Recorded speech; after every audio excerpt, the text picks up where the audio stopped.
দখলদার ইসরায়েলি বাহিনী এবং হিজবুল্লাহ ভয়াবহ যুদ্ধ চলছে, আর এই যুদ্ধের সর্বশেষ আন্তর্জাতিক সংবাদ জানিয়ে দিব। শুরুতেই শিরোনাম, পরে বিস্তারিত। ইসরায়েলি হামলায় লেবাননে নিহতের সংখ্যা 4000 ছাড়িয়েছে। ইসরায়েলের যুদ্ধবিরতির লঙ্ঘন বন্ধে কার্যকর পদক্ষেপ প্রয়োজন, লেবাননের প্রধানমন্ত্রীর হুঁশিয়ারি বার্তা।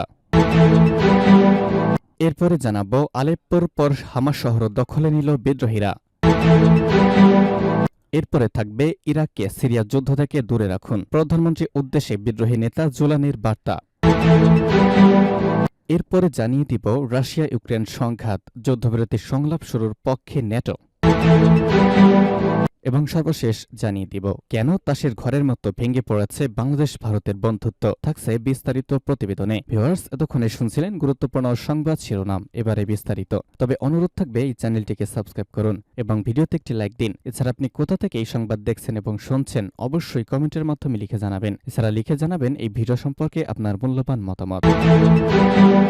ইসরায়েলি হামলায় লেবাননে নিহতের সংখ্যা 4000 ছাড়িয়েছে। ইসরায়েলের যুদ্ধবিরতি লঙ্ঘন বন্ধে কার্যকর পদক্ষেপ প্রয়োজন, লেবাননের প্রধানমন্ত্রীর বার্তা। লেবাননের প্রধানমন্ত্রী নাবিস মিকাতি গতকাল বৈরুতে ফ্রান্সের একটি প্রতিনিধি দলের সঙ্গে বৈঠকে বসেছেন। তাদের বৈঠকে হিজবুল্লাহ ও ইসরায়েলের মধ্যে সম্প্রতি চুক্তিকৃত যুদ্ধবিরতি বাস্তবায়নের বিষয়ে আলোচনা হয়।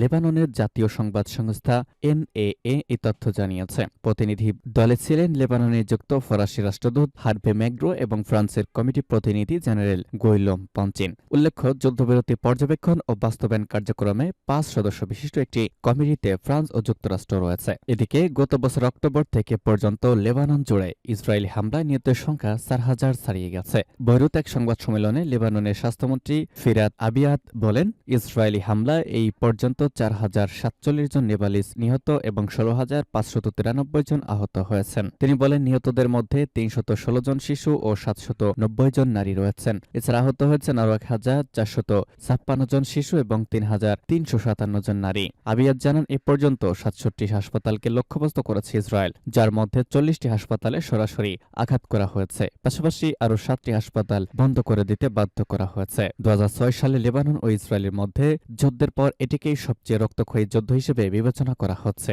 এদিকে বৈঠকে লেবাননের প্রধানমন্ত্রী মিকাতি বলেন, লেবাননের অবস্থানগত অগ্রাধিকার হল যুদ্ধবিরতির কঠোর বাস্তবায়ন, ইসরায়েলের লঙ্ঘন বন্ধ, লেবানন থেকে ইসরায়েলি বাহিনীর প্রত্যাহার এবং দক্ষিণে লেবাননের সেনাবাহিনীর শক্তিশালী উপস্থিতি নিশ্চিত করা।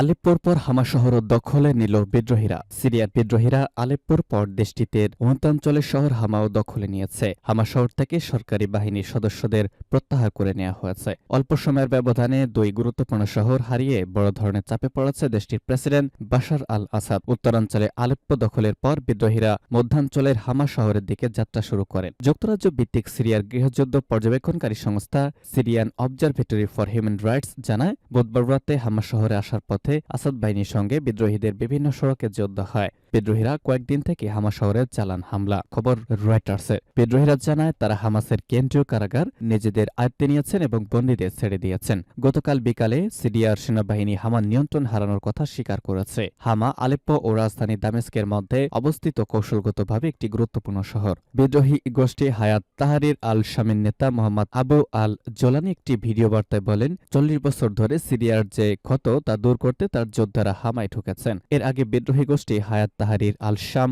এসটিএস তার মিত্ররা গত সপ্তাহে যুদ্ধবিরতিতে দ্রুতগতিতে হামলা চালিয়ে আলেপ্পো শহর দখল করে নেয়। লেবাননে হিজবুল্লাহ ও ইসরায়েলের মধ্যে যুদ্ধবিরতি হওয়ার পরপর এই ঘটনা ঘটে। হিজবুল্লাহ আসাদের মিত্র হিসেবে পরিচিত। ইরাককে সিরিয়া যুদ্ধ থেকে দূরে রাখুন, প্রধানমন্ত্রীর উদ্দেশ্যে বিদ্রোহী নেতা। সিরিয়া যুদ্ধ থেকে ইরাককে দূরে রাখার আহ্বান জানিয়েছেন বিদ্রোহী গোষ্ঠী নেতা মোহাম্মদ আল জোলানি। গতকাল টেলিগ্রাম চ্যানেল একটি ভিডিও বার্তায় তিনি ইরাকের প্রধানমন্ত্রী মোহাম্মদ শিয়া আল সুদানির প্রতি আহ্বান জানান। এর আগে সোমবার সিরিয়াকে সাহায্য করতে ইরাক থেকে সেনা পাঠানোর অনুরোধ জানায় ইরান সমর্থিত শক্তিশালী সশস্ত্র গোষ্ঠী কাতেব হিজবুল্লাহ। কাতেব ইরান সমর্থিত সাবেক আধা সামরিক বাহিনীগুলোর জোট হাশেদ আল শারির অংশ। বর্তমানে গোষ্ঠীটি ইরাকের নিয়মিত সেনাবাহিনীর অন্তর্ভুক্ত। ইরাক সরকারের প্রতি কাতেব হিজবুল্লাহর ওই অনুরোধের পরিপ্রেক্ষিতে জোলানি পাল্টা এই আহ্বান জানান। ভিডিও বার্তায় জোলানি জোলানি ইরাকের প্রধানমন্ত্রীকে সিরিয়ায় বর্তমানে যা ঘটছে তাতে না জড়ানোর অনুরোধ করেন। তিনি হুঁশিয়ারি ব্যক্ত করে শিয়া আল সুদানির উদ্দেশ্যে বলেন, সিরিয়ায় যা ঘটছে তাতে হস্তক্ষেপ করা থেকে হাশেদ আল সাবিকে বিরত রাখুন। জোলানি তার ভিডিও বার্তায় বলেন, সিরিয়ার চলমান যুদ্ধে ইরাককে অনেকে ভয়ে আছেন। এর মধ্যে অনেক রাজনীতিকও রয়েছেন যারা মনে করছেন সিরিয়ার চলমান পরিস্থিতি ইরাক পর্যন্ত গড়াবে, অথচ তাদের এই ধারণা শতভাগ ভুল। সোমবার ইরাক জানিয়েছে তারা সিরিয়ার সঙ্গে থাকা তাদের ৬০০ কিলোমিটার সীমান্ত জুড়ে নিরাপত্তা জোরদার করতে সাজোয়া যান পাঠিয়েছে। যুক্তরাজ্য ভিত্তিক সিরিয়ার গৃহযুদ্ধ পর্যবেক্ষণকারী সংস্থা Syrian observatory for human rights চলতি সপ্তাহে জানিয়েছে ইরান সমর্থিত প্রায় ২০০ ইরাকি যোদ্ধা সিরিয়ার সরকারকে সাহায্য করতে দেশটিতে প্রবেশ করেছে। রাশিয়া ইউক্রেন সংঘাত, যুদ্ধবিরতি সংলাপ শুরুর পক্ষে নেটো। চলমান রাশিয়া ইউক্রেন যুদ্ধবিরতি এবং ইউক্রেনের যেসব অঞ্চল ইতিমধ্যে রাশিয়া দখল করেছে কূটনৈতিক পন্থায় সেসব পুনরুদ্ধারের পক্ষে অবস্থান নিয়েছে যুক্তরাষ্ট্রের নেতৃত্বাধীন সামরিক জোট নর্থ আটলান্টিক ট্রিটি অ্যালায়েন্স নেটো। বুধবার মার্কিন সংবাদ মাধ্যম ব্লুমবার্গে প্রকাশিত একটি প্রতিবেদনে বরাতে জানা গেছে এই তথ্য। প্রসঙ্গত, নেটো এই যুদ্ধে ইউক্রেনের সবচেয়ে গুরুত্বপূর্ণ মিত্রদের মধ্যে অন্যতম।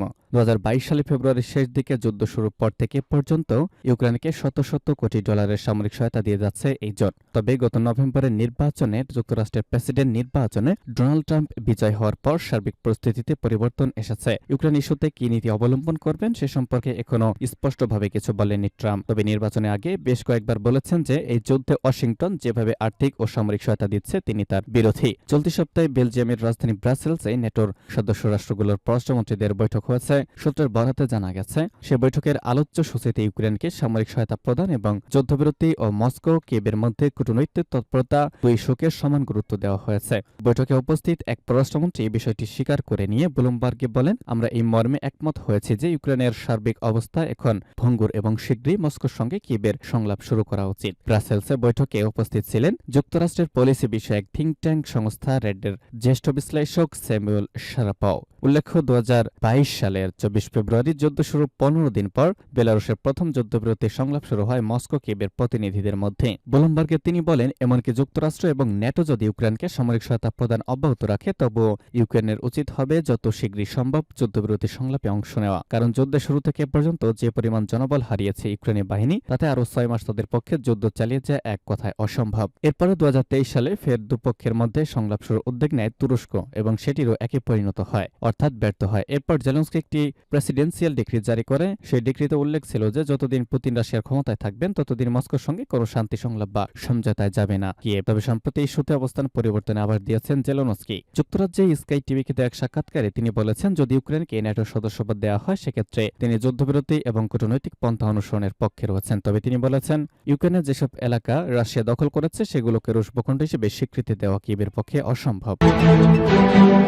কেন তাসের ঘরের মতো ভেঙে পড়ছে বাংলাদেশ ভারতের বন্ধুত্ব? বাংলাদেশ ও ভারতের ঐতিহাসিক বন্ধুত্বপূর্ণ সম্পর্ক কার্যত ভেঙে পড়ার অবস্থায় পৌঁছেছে। গত আগস্ট মাসে শিক্ষার্থী জনতার অভ্যুত্থানের মুখে টিকতে না পেরে বাংলাদেশের সাবেক প্রধানমন্ত্রী খুনি ফেরাউন শেখ হাসিনা ভারতে পলায়নের পর থেকেই হিমশীতল পর্যায়ে পৌঁছেছিল দক্ষিণ এশিয়ার দুই প্রতিবেশী মধ্যকার বন্ধুত্বপূর্ণ সম্পর্ক। এটা বুঝতে হবে যে পাকিস্তান বাংলাদেশের প্রকৃত বন্ধু, কিন্তু প্রকৃত শত্রু হচ্ছে ভারত।